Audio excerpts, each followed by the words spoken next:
Hi there. Let's talk about this number right here. This is how much debt I have. 24-year-old, live at home, middle class, $188,000 in debt. I got to know more. I'm about $180,000 in debt from both federal and private student loans, my car loan, credit cards. That is all of my debt. I am 24 years old. I have a bachelor degree, so not even a master's.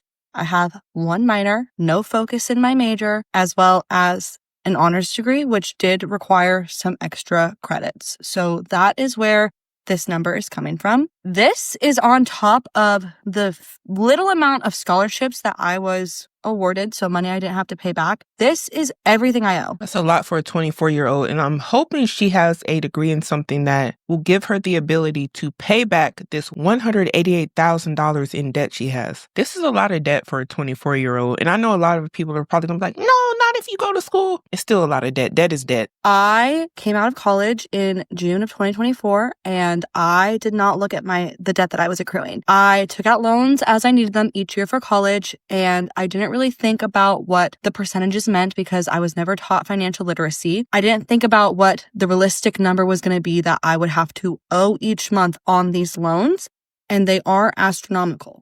Look, and I always feel bad when I hear things like this about the youth not understanding the numbers because let's be for real, y'all. I know a lot of us are older now, like I'm almost 32, but I'll never be too old to be able to put myself in somebody's shoes who is younger. Like, remember when you were 18, you didn't know what none of this stuff was either. You didn't know what an APR was. You didn't know nothing about these interest rates. You didn't know none of that. All that you really knew was people told you to go to school. They sold the youth like this idea that you need to just do this and be successful, which a lot of that may be the case if you do it right. And I see nothing wrong with going to school. And I know a lot of people feel like college is a scam, but I don't think it's a scam. You just have to make sure you're going into the right career field, that you're able to make money in whatever you go to school for. And I talked about this in another video about a year ago. That is the most important thing. And there are a lot of cheaper alternatives to going to school, like going to a community college. I know a lot of people want to go to the big league colleges where all their friends are going to, and you're going to pay more. There's a lot of ways I've heard people find of how to go to college at an affordable rate for them. But it's really sad because, at 24, you've never even seen this sort of money in your life, and you already owe it for student loans or college debt,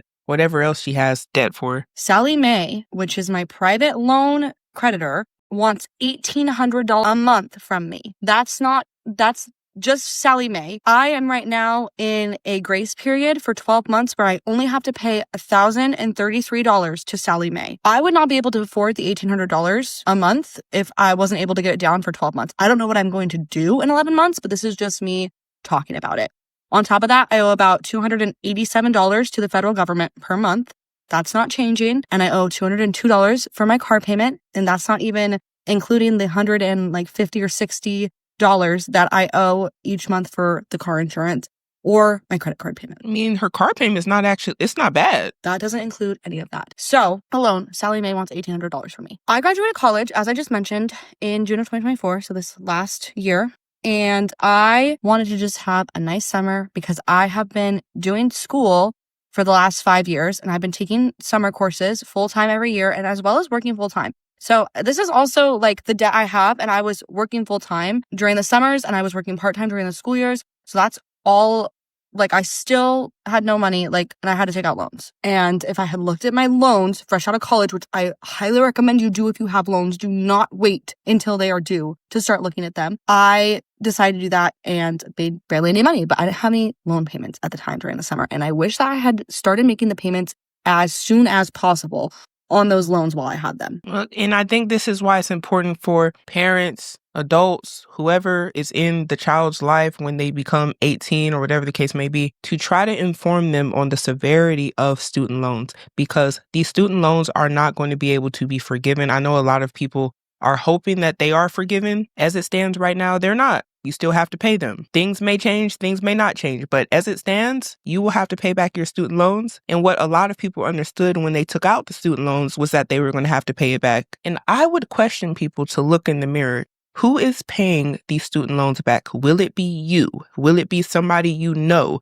Will it be your friends? Will it be your boyfriend? Will it be your girlfriend? Will it be your wife? Will it be your husband? Whatever it is you got in your surroundings right now, who is going to have to pay it back? Most of the time, because you put your name on the dotted line, it's going to fall back on you to pay back that student loan. That just is what it is, y'all. So for anybody feeling pressured to go to college, just really think about it. Consider what is best for you long term. And I know when you're really young, you probably don't even know what's best for you long term. But I tell you what, at 24, paying $1,600 in student loans, most people aren't paying that for their mortgage, not even for their house. So if you go to college, you better be sure that you're able to pay that sort of money. You better be okay with when you sign on the dotted line. And don't be in a rush to sign anything just to get into college. Take your time. Like, we got ChatGPT and all this AI now. You can go in there and ask him, what does this mean? What is this lingo? Because a lot of this stuff, I know a lot of y'all ain't going to understand. But try to make the most informed decision you possibly can. Around November,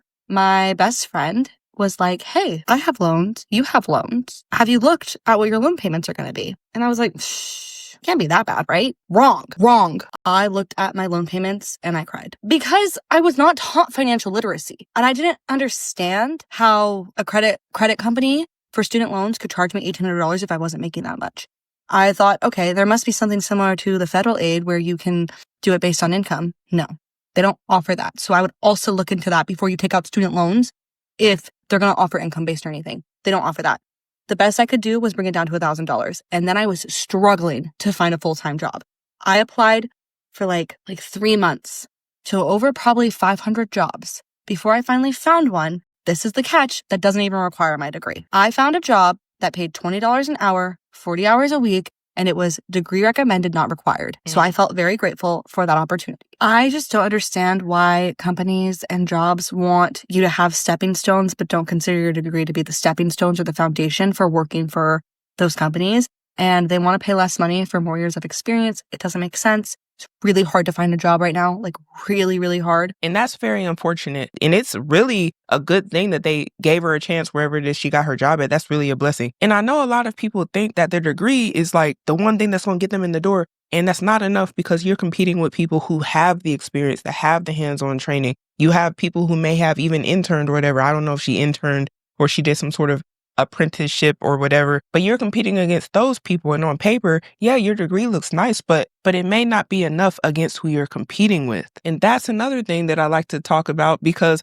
a lot of people think that their degree is enough and it's not. Yes, you want people to give you a shot, definitely. But the truth of the matter is the job market is very competitive. It always has been. But I still agree with her. Like, what do you want me to do? Like, you want me to have experience? Well, I ain't got no experience. And that's the only other thing I could think of is you could be an intern or work under somebody so you can get that hands-on experience. I honestly went through the same thing when I was 18 and I just joined the military because I'm like, where else am I going to be able to get hands-on training and be able to go to college and allow them to pay for it because I didn't want to go into debt. And I'm not saying that's going to be the way for everybody. I'm just saying what I did. I was not comfortable with the idea of going into debt. And I seen everybody around me just okay with sending their kids to sign up for debt. I told my mom I'm not doing it. Then again, she probably also considers me the rebellious child. But I really thought that that was a crazy thing to think was okay. So the way I seen it was I could go to college and be in loads and loads of debt like everybody else, or I could just join the military, let them train me up, let them give me the real life experience that everybody says I don't have anyway, because it ain't like I knew what I wanted to do at 18 anyway. I didn't even know what my options were. But one thing I did know was I wasn't going to have no help from nobody to go to college from my family or anybody around me. Nobody had nothing to give me. So all of that debt would have fell just on me, just like it's falling on her right now. And it's really sad because this is where it starts the hamster wheel. Now all of a sudden you feel like you need to just get any job because you're buried in student loan debt that you didn't even know was going to be a big idea because you didn't understand the terms and conditions of the student loans because she's 18, which I understand. But in the real world, everybody's like, oh, everybody has student loans. So you just become another person with student loans, and then you become another person that has to get on the hamster wheel and figure a way to go to work.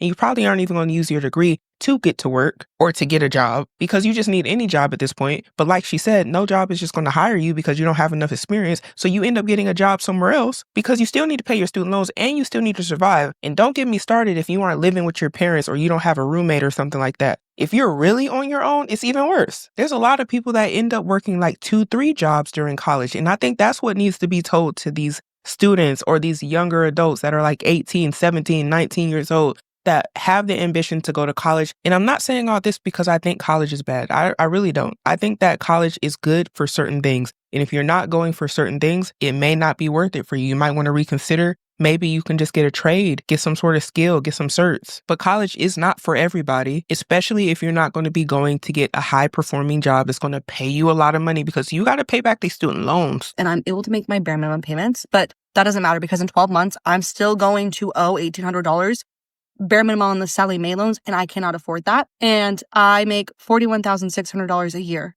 before taxes. Now, flash forward, I'm at this job for a couple months and I start to struggle really badly with my mental health. I'm talking like can't get out of bed except to go to work, really struggling, losing passion for everything, falling into a mix of, I would say, seasonal depression because it's winter and I struggle with that a lot, and also depression because my life is not going the way that I want it to go. And that is a hard thing to grasp. And also debt is really hard. It's a hard thing, and like a lot of people struggle with it. So it's not just me coming on here. Like I'm very grateful and I am privileged, and there's a lot of things that are going well in my life, but like that debt is still looming over my head. And that is a real thing. I decided that this job was not worth staying at any longer because of how much it was impacting my mental health. I was crashing out all the time and I really tried to stick it out, but I was just really starting to see no purpose in my life, even though it was helping me make those bare minimum payments.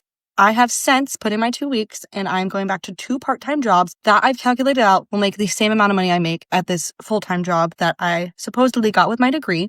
So I'm still going to make $41,600 and be able to make my bare minimum payments. But I am really worried about what I'm going to do in 11 months when I have to owe $1,800 just on Sallie Mae. I am putting this out there to kind of warn people about looking into what your loans look like. Teach yourself financial literacy. But I'm also putting this out there to ask, what's the best case scenario?